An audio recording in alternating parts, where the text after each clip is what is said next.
Hello my young friends, good morning. How are you?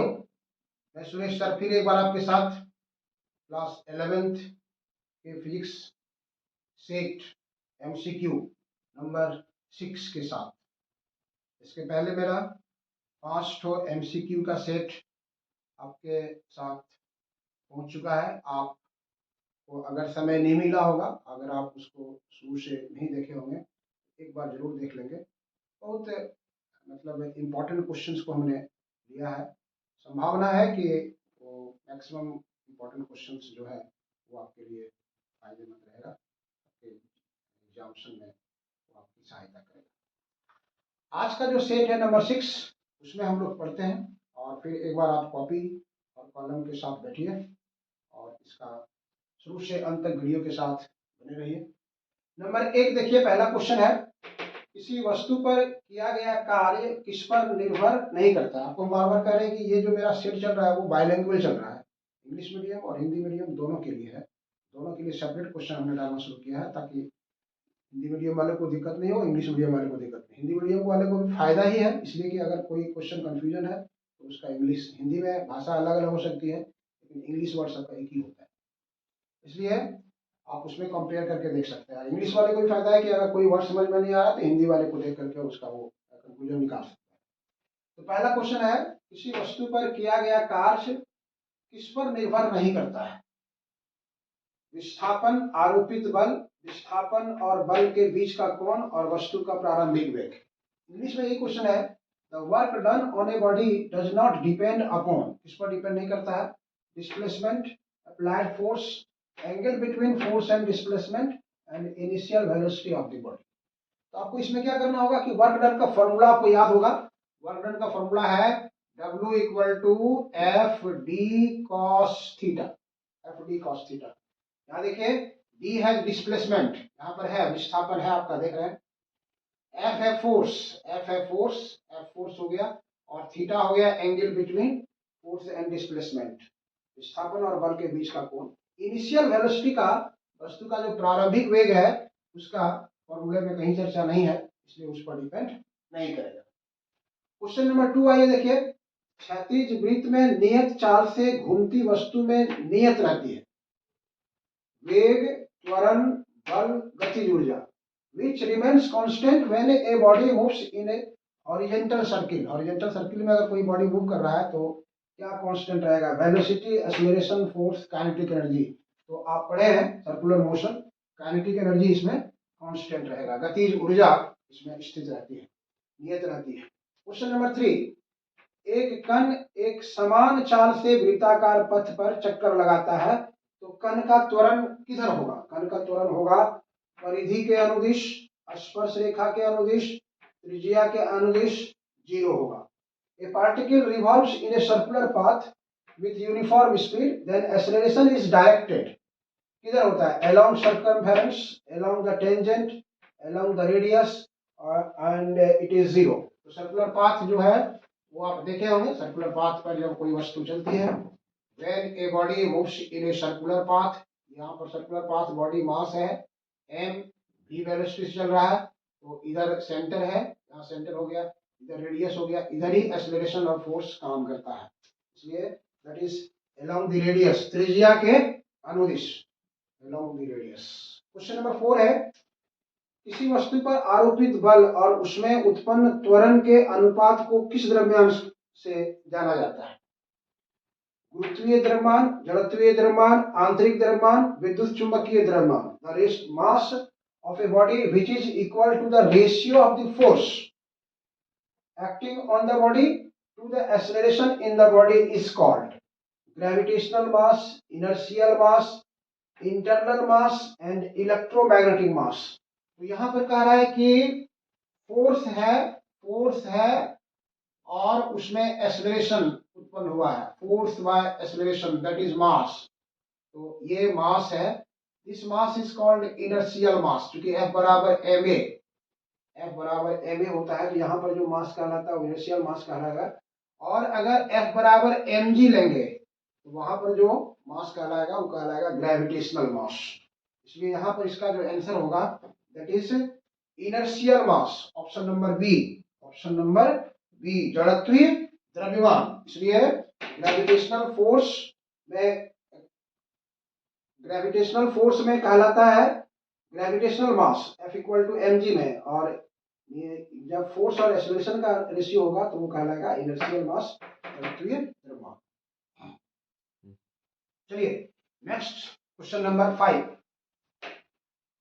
300 ग्राम द्रव्यमान का एक हथौड़ा 400 मीटर प्रति सेकंड की गति से एक कील सेट करता है। कील मतलब एक कांटी है, हथौड़ा से आप ठोक रहे हैं। कील 0.2 सेकंड में हथौड़ा को रोक देती है, तो हथौड़े पर कील द्वारा आरोपित बल कितना होगा? 600 Newton, 1200 Newton, 2000, 2500। A hammer of mass 300 gram strikes a nail with velocity 40 meter per second. The nail stops the hammer in 0.02 second. The force on the hammer is 600 newton, 1200 newton, 2000 newton and 2500 newton। ये चार option है। तो हथौड़ा जब strike करता है तो rate of change of momentum is equal to force. Rate of change of momentum is equal to force. आइए देखिए यहां से हथौड़ा का मास और ये दिया हुआ है आपको, हथौड़ा का यू दिया हुआ है आपको 40 मीटर पर सेकेंड, भी दिया हुआ है रुक जाता है वो, टाइम दिया हुआ है 0.02 0.02 सेकेंड, ये दिया हुआ है। Force is equal to M V minus M U by T. संवेग में परिवर्तन की दर, rate of change of momentum. ये v जीरो है तो ये जीरो हो गया आपका, ये हो गया माइनस m है यहां पर आपका दिया हुआ है, मास दिया हुआ है 300 ग्राम। 300 ग्राम मतलब हो गया आपको 300 बाय 1000, कितना किलोग्राम हो गया। u का वेलोसिटी दिया हुआ है 40 मीटर पर सेकेंड, u का वेलोसिटी वहां से दिया हुआ है 40 मीटर पर सेकेंड, और टाइम दिया हुआ है 0.02। देखिए यहाँ पर टाइम है 0.02, आप लिख सकते हैं इसको 2/100, तो मतलब यहाँ 2 हो जाएगा और 100 ऊपर ले जाते हैं, 100 ऊपर ले जाते हैं, तो ये 30 यहाँ से कैंसिल हो गया, यहाँ से 2 या 4 कैंसिल हो गया, और 300 into 2 600 newton. 600 newton negative sign आएगा मतलब ऑपोजिट डायरेक्शन में फोर्स लगाएगा, इसलिए ये हो जाएगा आपका 600 न्यूटन। 600 न्यूटन इसका आंसर आएगा। क्वेश्चन नंबर 6 आइए देखिए। 40 ग्राम द्रव्यमान की एक गोली को 8 किलोग्राम द्रव्यमान की बंदूक से 800 मीटर पर सेकंड के वेग से छोड़ा जाता है। A bullet of mass 40 gram is fired from a gun of mass 8 kg with a velocity of 800 meter per second. Then requiring velocity of the gun, मतलब बंदूक के पीछे हटने का वेग कितना होगा। बंदूक जब छोड़ा जाता है, जब गोली किसी बंदूक से छूटती है तो बंदूक पीछे की ओर धक्का देता है, तो वो बंदूक के पीछे धक्का देने का रिक्वायरिंग वेलोसिटी ऑफ गन कितना होगा। तो दोनों का मोमेंटम बराबर होना चाहिए। आप जानते हैं मास ऑफ गन और मास ऑफ बुलेट दोनों बराबर होना चाहिए। तो यहां हो गया, सॉरी मास नहीं, मोमेंटम। तो momentum is mass into velocity. तो अगर गन का लेते हैं आप एम वी, तो बुलेट का होगा M U. Equal and opposite,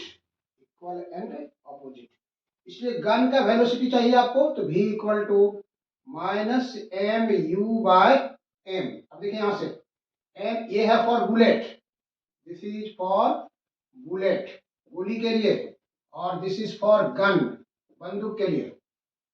तो बुलेट के लिए आइए 40 ग्राम है उसका मास, 40 ग्राम है, तो 40 बाय 1000।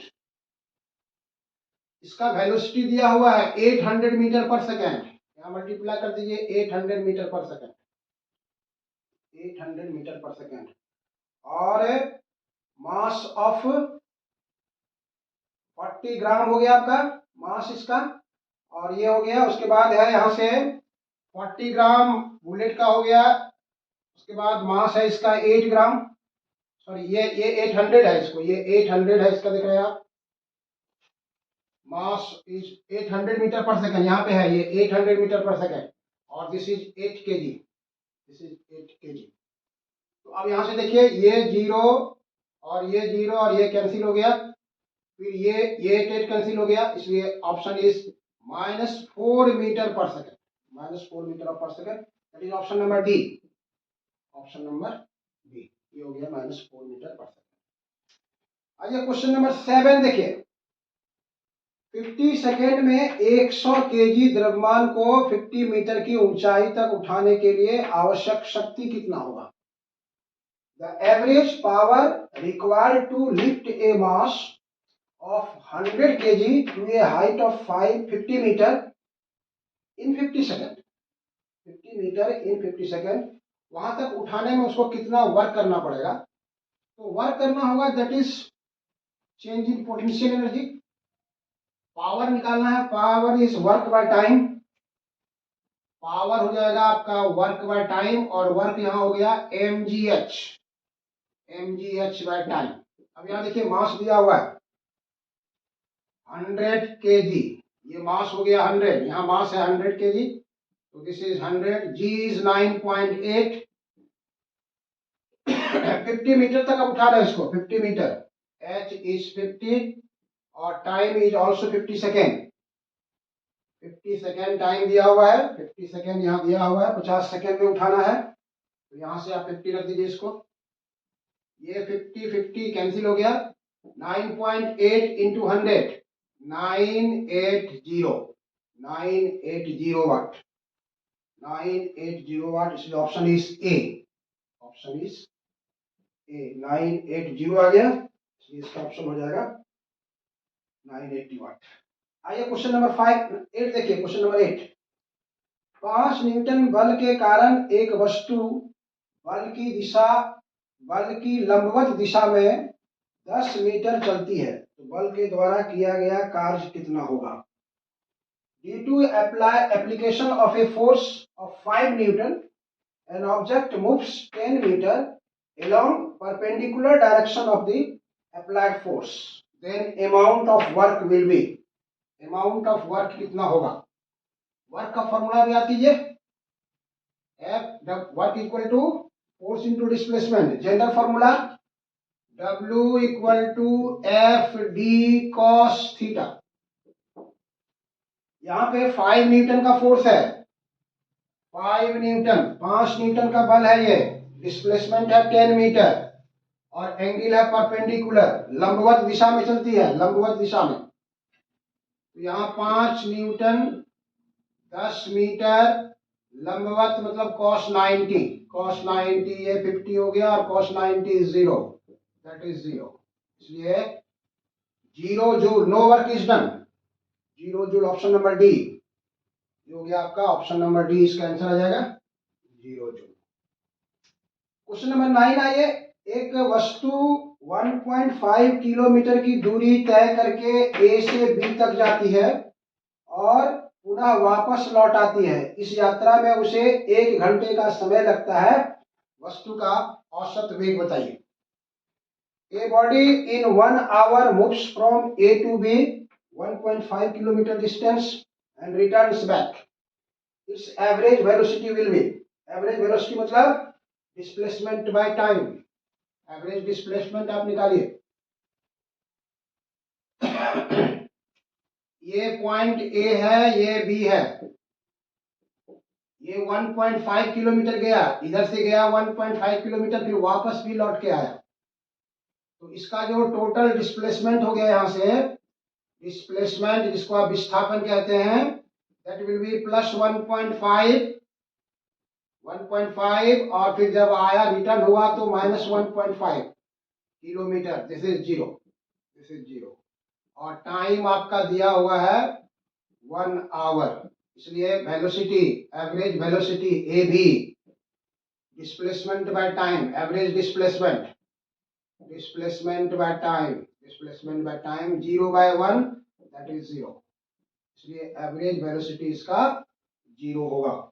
ऑप्शन है यहाँ पे देखिए 3 किलोमीटर पर आवर, 0, 1.5, 200, इसलिए option is B. Option is B. चलो बच्चों आगे बढ़ते हैं। Next problem number 10। एक वस्तु विराम की अवस्था से सरल रेखा पर एक समान त्वरण से गति करती है। यदि 32 मीटर विस्थापन के बाद इसका वेग 8 मीटर प्रति सेकंड हो जाता है तो इसका त्वरण कितना होगा? चार ऑप्शन यहाँ दिया हुआ है।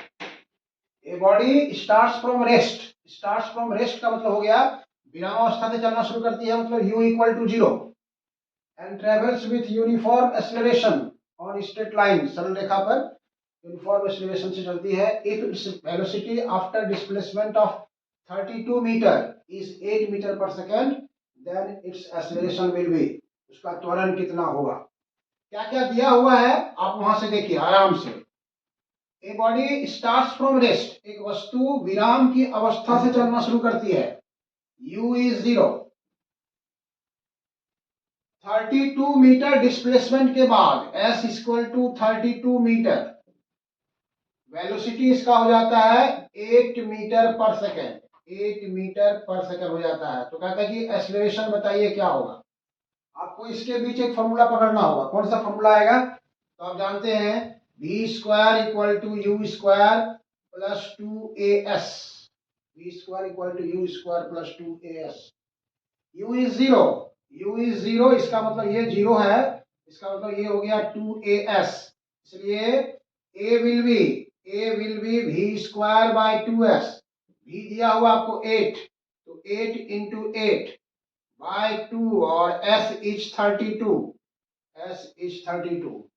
यहां से हो जाएगा 8 8 64 और 2 इंटू 34 64, तो ये 1 मीटर पर सेकेंड स्क्वायर यहां से हो जाएगा आपका आंसर। इसलिए option is A is it's option. ये इसका एक्सप्रेशन हो जाएगा 1 मीटर पर सेकेंड स्क्वायर। Question number 11। एक पिंड विराम अवस्था से 2 मीटर पर सेकेंड एक समान त्वरण के अधीन 30 सेकेंड तक चलती है। मतलब a body travels from rest and travels for 30 second with uniform acceleration of 2 metre पर सेकेंड स्क्वायर। 16 मीटर का विस्थापन तय करने में इसे कितना समय लगेगा? If the displacement is 16 metre then what will be time? Time निकालना आपको। क्या क्या दिया हुआ है फिर यहां से आप देख लीजिए इसको। स्टार्ट्स फ्रॉम रेस्ट, विराम की अवस्था से चलना शुरू करती है, इसलिए एकदम इजी वे में लेना है। u इक्वल टू 0, 2 मीटर पर सेकेंड स्क्वायर यूनिफॉर्म एक्सेलरेशन है, एक समान त्वरण है। a इज 2 मीटर पर सेकेंड स्क्वायर और डिस्प्लेसमेंट है 16 metre, s is 16 metre, 16 metre है। तो आपको बता रहा है कि t इज व्हाट, टाइम क्या होगा ये आपको बताना है। आप फॉर्मूला जानते हैं s equal to ut plus half at square. ये 0 है, ये 0 है, इसलिए this is equal to half at square. आपको टाइम निकालना है, इधर से ले आइएगा, t बराबर under root 2s bye a, ये हो गया 2, दिस इज 16 और a इज 2, 2 कैंसिल हो गया, 16 का स्क्वायर रूट 4 सेकेंड, 4 सेकेंड, ये 4 सेकेंड इसका ऑप्शन आएगा। 4 सेकेंड कहां पर है देखिए, ए नंबर में है, ये ए नंबर में है 4 सेकेंड। ठीक है, आइए आगे बढ़ते हैं। Question number 12। एक वस्तु विराम से चलना शुरू करती है। 2 मीटर पर सेकेंड स्क्वायर के एक समान त्वरण के अधीन 3 सेकेंड के बाद इसका विस्थापन क्या होगा? A body starts from rest and under uniform acceleration 2 meter per second travels acceleration 2 meter per second square, यहाँ पर याद रखिएगा आप 2 meter per second square travels for 3 second, what will be its displacement? Displacement क्या होगा? सो क्या क्या दिया हुआ उसमें आप आराम से समझिए। देखिए, a body starts from rest, विराम की अवस्था से चलना शुरू करता है, मतलब u इज 0, u इज 0, विराम की अवस्था शुरू करता है। 2 मीटर पर सेकेंड स्क्वायर का यूनिफॉर्म एक्सेलरेशन है, मतलब a इज 2 मीटर पर सेकेंड स्क्वायर, 2 मीटर पर सेकेंड फॉर 3 सेकेंड, 3 सेकेंड तक चलती है ये, t इक्वल टू 3 सेकेंड। तो कहता है कि इसके बाद इसका डिस्प्लेसमेंट क्या होगा, विस्थापन क्या होगा, मतलब s निकालिए आप। फॉर्मूला आपको याद है, ut plus half A T square, s बराबर ut plus half A T square, u is 0, इसलिए दिस इज 0, हाफ a का वैल्यू 2 दिया हुआ है, t का वैल्यू दिया 3, 3 का स्क्वायर 9 हो जाएगा, 2 2 cancel out, that is 9 metre, इसलिए s is 9 metre. Choose where is 9 metre, option number A, option number A में है 9 मीटर, 9 मीटर इसका आंसर आ गया। नेक्स्ट नंबर क्वेश्चन 13, एक वस्तु O बिंदु से 4 मीटर पूरब की ओर, उसके बाद 3 मीटर उत्तर की ओर विस्थापन करता है, तो O से इसका परिणामी विस्थापन क्या होगा। A body moves from point O 4 meter east and then 3 meter towards north. What will be its resultant displacement? Resultant displacement क्या होगा। फिगर आप बनाइए, उसको फिगर बना लेंगे, सारा चीज आपके ये क्लियर हो जाएगा, आप उसको इजीली वे में सॉल्व कर सकते हैं। ये आप डायरेक्शन जानते हैं, यहाँ देखिए ईस्ट वेस्ट नॉर्थ साउथ, यहाँ पर पॉइंट ओ है, यहाँ पॉइंट ओ है, यहाँ से 4 मीटर ये टुवर्ड्स ईस्ट जा रहा है और फिर नॉर्थ जा रहा है 3 मीटर। तो कहता है कि यहाँ से यहाँ तक इसका डिस्प्लेसमेंट बताइए कितना होगा। ये रिजल्टेंट डिस्प्लेसमेंट आपको बताना है कितना होगा। r equal to under root 4 square plus 3 square, ये परपेंडिकुलर हो गया, ये बेस हो गया, ये हो जाएगा 25, 16 plus 9 25, that is 5 metre. Choose where is 5 metre, 7 metre, 1 metre, 5 metre, this option is C, option is C, ये इसका ऑप्शन सी आंसर आ गया। क्वेश्चन नंबर 14 में आते हैं हम लोग, देखिए क्या कह रहा है क्वेश्चन नंबर 14। 5 किलोग्राम की वस्तु 2 मीटर पर सेकंड के एक समान वेग से गतिशील है, तो वस्तु का संवेग क्या होगा। A body of mass 5 kg moves with velocity 2 meter per second, then its momentum will be, क्या क्या दिया हुआ है पहले चूज कीजिए, m दिया हुआ है और v दिया हुआ है।